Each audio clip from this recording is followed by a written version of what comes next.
Welcome to the Just Nuke It podcast. Oh, yeah. This week, we're launching an apocalyptic probe Love it. into two wild tales of world-ending scenarios ripped from the pages of flash fiction. Get ready for blockbuster action in audio form. You know it. Two tales of total annihilation coming right up, exploring how the most unexpected things can just unravel reality. Yeah. And the equally unlikely heroes who might just have a chance to stand against that void. Right. Like in our first story, Requiem for the World, we're diving into this world where music isn't just like, something you listen to. Right. It shapes reality. Yeah. Like imagine rivers bending with like a little back, gardens exploding with blooms thanks to, some catchy pop. Right. And then like entire canyons carved by the raw power of, punk rock. Yeah, yeah. But then a single nasty discordant tone is tearing this harmonious world apart. It's wild. Like, what really gets me is it's so symbolic. A world built on harmony being undone by discord. Yeah. It's almost like, a metaphor Sure. for, like, societal structures. Like, you have underlying agreement, shared values, and then they can get fractured by these disruptive forces. Totally. And the imagery that they use in the story is so powerful. Yeah. Like, forests petrifying, oceans turning to glass. Like, it's just this... yeah, it's just like fundamental system collapse. Yeah, and into this Sonic Armageddon Right. step our unlikely saviors. We got Sparks, Yeah. a rebellious punk rocker whose guitar, aptly named Bitey, seems less like an instrument and more like a sonic weapon. Love it. Then there's Aurora, a pop princess, Yeah. whose sugary sweet tunes once had nature eating out of the palm of her hand, now facing a world gone silent. Right. And then rounding out this bizarre trio, we have Glitch, Yes. a scrawny synth nerd whose alien rhythms were perhaps always a little off, now potentially the key to fixing everything. Yeah, and I think, this tension between these contrasting musical styles, it's ripe for exploration. Oh, yeah. Each genre, it's like, in a way, it represents a different way of interacting with and shaping their reality. Surely. Yeah. Punk rock, raw, rebellious energy, pop, accessible, unifying melodies, and synth, like the esoteric, technological approach. Right. And this forced collaboration, it really raises the question, like, can these disparate approaches to problem solving, can they find common ground? Yeah. In the face of existential threat? Oh, absolutely. It Yeah. makes you think, if music had that kind of power in our world, Right. what genre do you think would be most likely to cause like a chaotic apocalypse? Ooh, that's a good one. That's a good one. Right. Forget experimental noise. Imagine something like so pervasive, Yeah. so manipulative, just subtly warping reality in these insidious ways. It might not even be like outright chaos, Right. but like a creeping conformity Ooh, I like that. where like a single dominant tune, it silences all other voices and perspectives. Right. And it leads to this stagnant and like ultimately fragile world. Oh, that's a really good point. So, okay, that was the first dose of apocalypse. Now for something completely different in our second flash fiction story, Legacy of Twilight. Hit me. We're shifting gears from like sound waves to spell casting. Imagine a world where superheroes don't get their powers from cosmic rays or spider bites. Right. But like ancient magic. That's cool. Pretty cool, right? Yeah. But surprise, surprise, that magic is now going haywire. It's corrupted, it's twisted, and the heroes who were once the good guys are now, well, not so much. Right. We're talking Arrow, who used to shoot justice, is now raining down like poisoned arrows. Yeah. And Blaze, who's all about controlled heat, is now like a full-on walking wildfire. And that's scary because it's like this is tapping into a different kind of fear. Right. It's like the corruption Right. of the very things that we rely on for, safety and order. These heroes, they were symbols of stability. And their fall raises this question, like, what is the nature of power Right.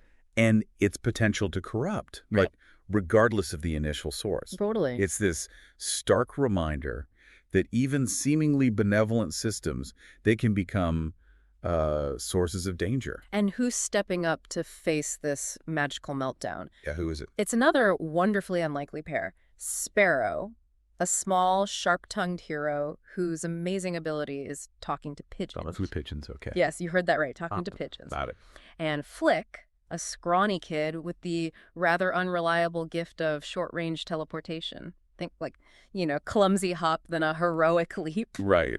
Right. And they're being guided by this grizzled old sorcerer who's seen better days. Yeah. These two are sent on what's essentially a magical suicide mission Right. to the wellspring of all this power, facing down, like, their corrupted idols, in a world where magic itself has gone feral. It's like when conventional power structures fail, it often falls to the people on the fringes. The people with, like, seemingly insignificant abilities, to find unexpected solutions. Yeah. And Sparrow's connection to, like, the mundane, the pigeons, it might offer insights. Totally. And access to information that the more powerful, now corrupted heroes have overlooked. Yeah.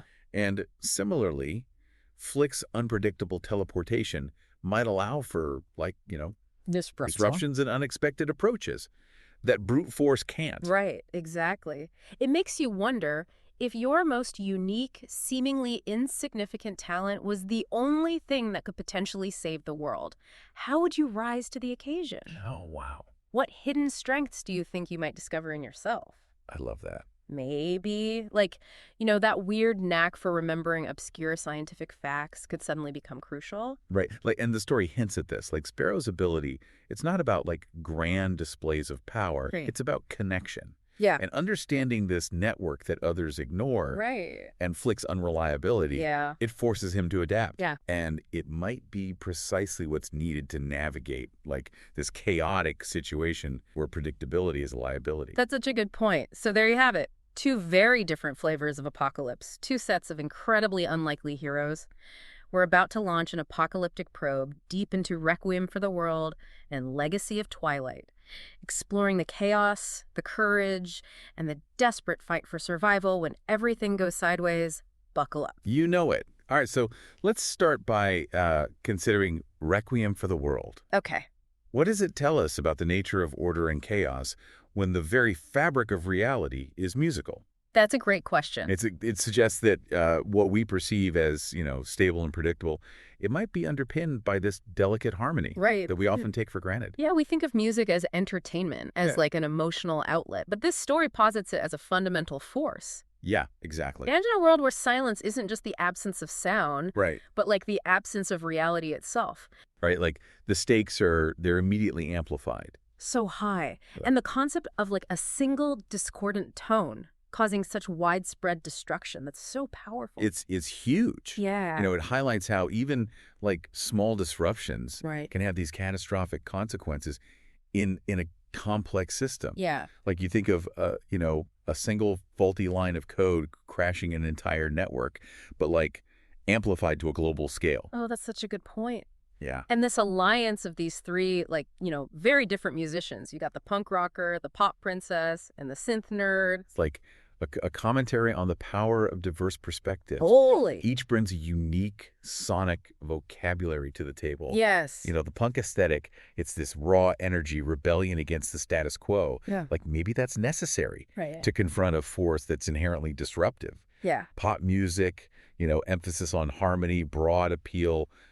Maybe it represents that underlying order that needs to be restored. Right. Yeah. And then the synthesized, maybe more experimental sounds of Glitch could symbolize the innovation, the unconventional thinking required to like understand and counteract the unknown threat. Yeah. It's like they have to find a new kind of harmony in their collaboration, one that incorporates their individual styles but transcends them. Yeah. And that campfire scene where they all start to connect through this like simple folk song. Right. It feels like such a turning point. It's powerful. Yeah. Because it's suggesting that, beneath the surface level differences in their musical expression, there's a shared human connection. Yes. Through music itself. Absolutely. And that folk song, like stripped down to its essence, it becomes this common language, a foundation on which they can begin to, build a unified response. And then when they finally confront the source of the dissonance, it's not about like overpowering it with like a louder or more aggressive sound. It's not a battle.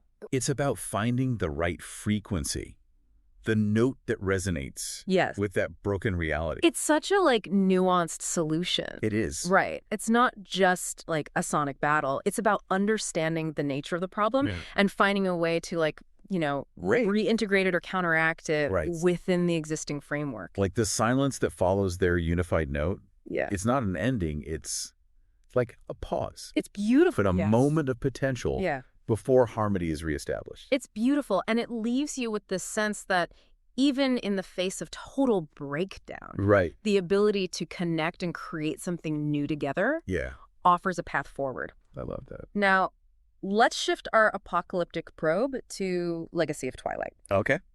So what are your initial thoughts on a world where the very source of heroism becomes corrupted? It's like it challenges our understanding of heroes and villains. Right. You know, when those who were once protectors become the primary threat, where do people turn? Right. It forces you to reevaluate, like, what does heroism even mean? Yeah. Where can hope be found in these, like, seemingly hopeless situations? We're so conditioned to, like, rely on these powerful figures. Right. So to see them, like, twisted and malevolent, it undermines the very foundations of trust and security. It's a world where the traditional power structures have not just failed. They've turned against the populace. Exactly. And into this chaos step Sparrow and Flick. Right. Who, on the surface, seem so ill-equipped to handle such a crisis.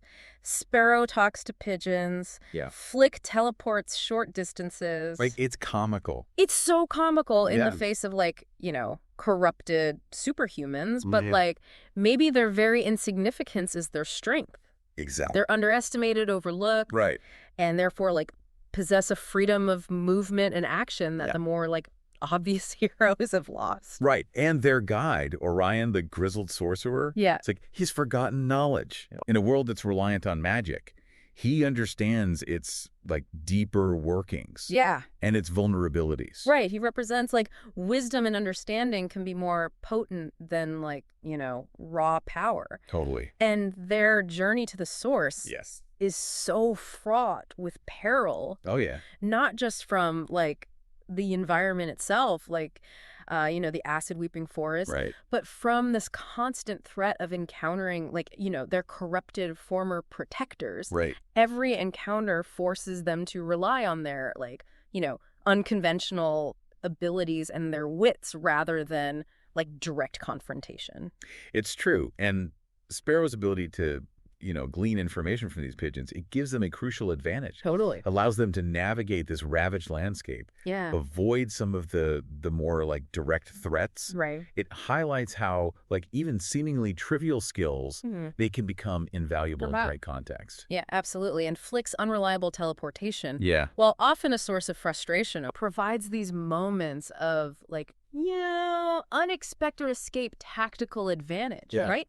It underscores this idea that even weaknesses can be turned into strengths when used, like, creatively and unpredictably. Yes, and that confrontation at the heart of the source. Yes. It's not a physical battle. Right. It's this, like, moment of profound choice. Yeah. Sparrow has to confront this despair and the overwhelming odds and choose to embrace hope, however fragile it might seem. It's so powerful. And that internal struggle, that's key. Yeah. Because it shows that even in the face of, apocalypse, the human spirit's capacity for resilience, the choice to keep fighting for something, even something small, like the well-being of pigeons, that can be a powerful force. Yeah. And Flick's unwavering support, just this simple act of taking her hand, it becomes a catalyst for something extraordinary. And then, like, them merging with the heart of light. It's not a conventional victory. It's not. It's more like a recalibration. Yeah. A turning of the tide rather than an instant fix. Right. The world is still scarred, but there's a glimmer of hope.